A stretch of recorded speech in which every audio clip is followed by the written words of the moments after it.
Hello everyone, Wonky Puppy here, and today I'm bringing you the ultimate ranching guide for Stardew Valley. Now I wanted to make this video because I see that a lot of people who are going for the maximum profitability within Stardew Valley, they focus almost exclusively on crops, which always seemed just a little bit odd to me because there's definitely a way to make animals profitable.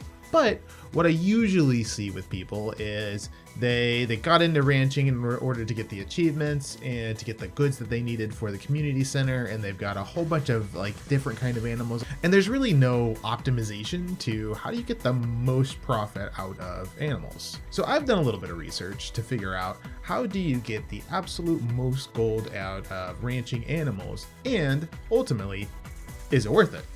Now, let's start with the basics. There are 9 unique ranchable animals within Stardew Valley. Cows, goats, sheep, and pigs stay in a barn. Chickens, void chickens, ducks, rabbits, and dinosaurs all stay in the coop. Now, there are some color variations to the cows and chickens, but they have no impact on value whatsoever. So you can get white eggs or brown eggs from white chickens and brown chickens, but that has the exact same economics behind it.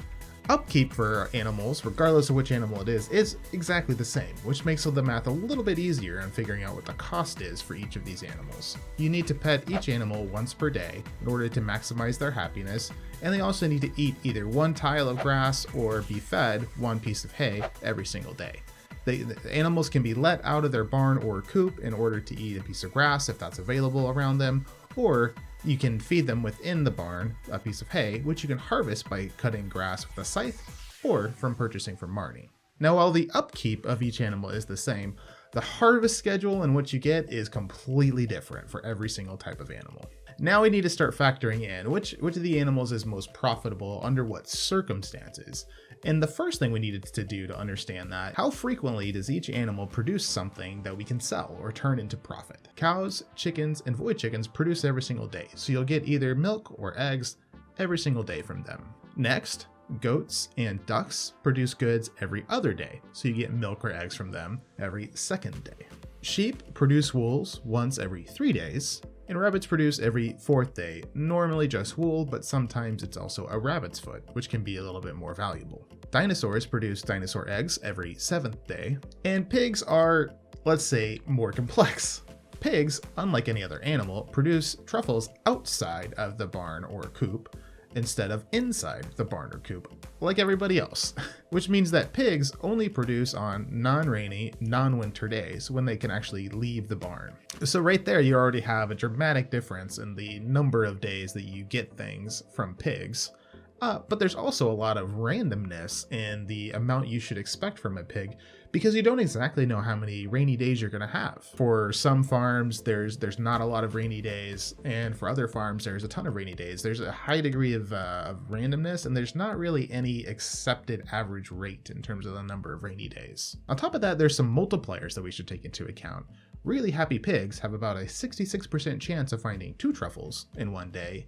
And because truffles are outside of the barn, they're considered forageables. So if you have the Gatherer perk, you also have a chance of picking up 2 truffles instead of 1 every single time you pick up a truffle. All right, now let's start figuring out profitability. So buckle in, we're gonna have to do a little bit of math. Firstly, just to simplify things, we're not gonna factor in the initial cost to build the barn, upgrade it, and buy the initial animal. And we're not gonna do that because ultimately it doesn't really matter in the long run. What we're trying to look at is how good of an income stream are these things. And the initial cost to set it up, it doesn't really make a big impact.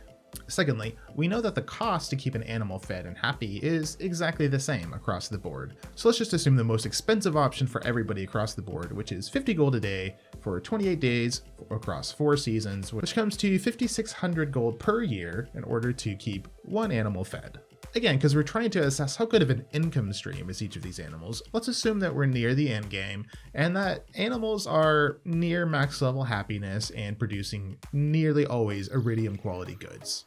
Now, another variable that we need to take into account is what perks you chose as you were leveling up, specifically whether you have the Rancher, Artisan, or neither of those perks. With those assumptions, we have a really good understanding of what goods we should expect at what frequency from every animal except for pigs, who are, again, difficult. To simplify things, I'm going to assume that we get about 6 rainy days on average in spring, summer, and fall, which means we should expect about 22 productive days for pigs in 3 seasons, meaning a total of 66 productive days per pig in an average Stardew Valley farm. On average, a really happy pig should produce 1.66 truffles per day. Now, obviously you can't have 2/3 of a truffle, but with multiple pigs, you should net an average of 1.66 truffles per pig.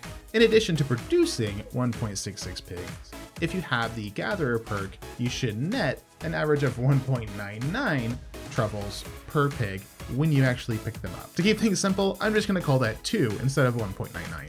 Cool. So with that, now we have a baseline of what to expect with pigs. Now we have all the assumptions we need to know how much each animal will produce. Now there are a lot of options for changing raw animal products into artisan goods. What we'll assume is we'll use a mayonnaise maker, cheese press, oil maker, or loom to change raw animal products into a base artisan good. But what we're going to assume is if with your perks you can sell the base artisan good for more money than the iridium quality animal product, that you would do that. I'm also going to assume that we're not going to age cheese into iridium quality cheese, that we'll just stick with the base gold quality cheese. Now I want to derive the number of productive days that you should get from each animal, and that means the number of days in a given Stardew Valley year that you should expect to get an animal product from that animal.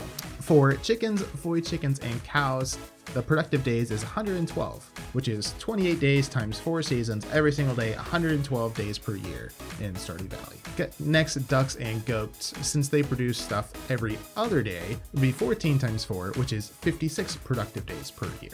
Sheep, which produce every 3rd day, would produce 37 times per year, and rabbits, who produce every 4 days, would be 28 days per year. Dinosaurs, which produce every 7 days, would produce 16 times per year. And finally, pigs, with the 6 days of rain that we took into account, again produce 66 times per year. So let's crunch the numbers. With no perk, you would expect to change all of your iridium quality eggs into mayonnaise, but everything else you would sell as a raw animal product. As you can see, it's no contest. Pigs are by far the most profitable animal, even if you don't have the Gatherer perk. But with that Gatherer perk, you can expect to get over 159,000 gold per pig per year. That's pretty darn good. With the Rancher perk, you turn the exact same eggs into mayonnaise, but you'd make a little bit more money doing it. It's still more profitable to sell the other animal goods outright. So with that, the story really doesn't change very much. Pigs are still by far the most profitable thing out there. The gap just closes a little bit.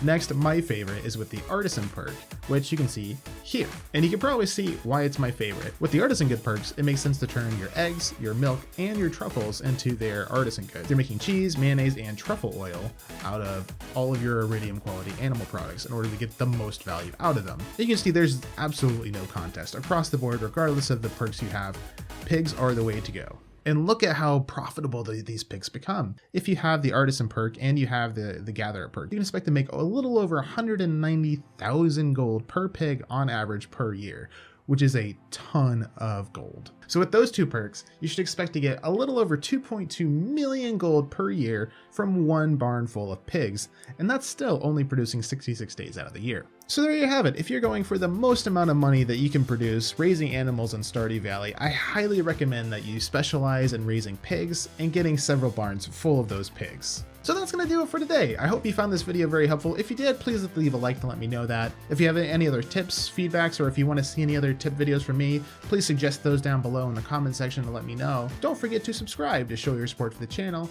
And until next time, I will see you all in the next video.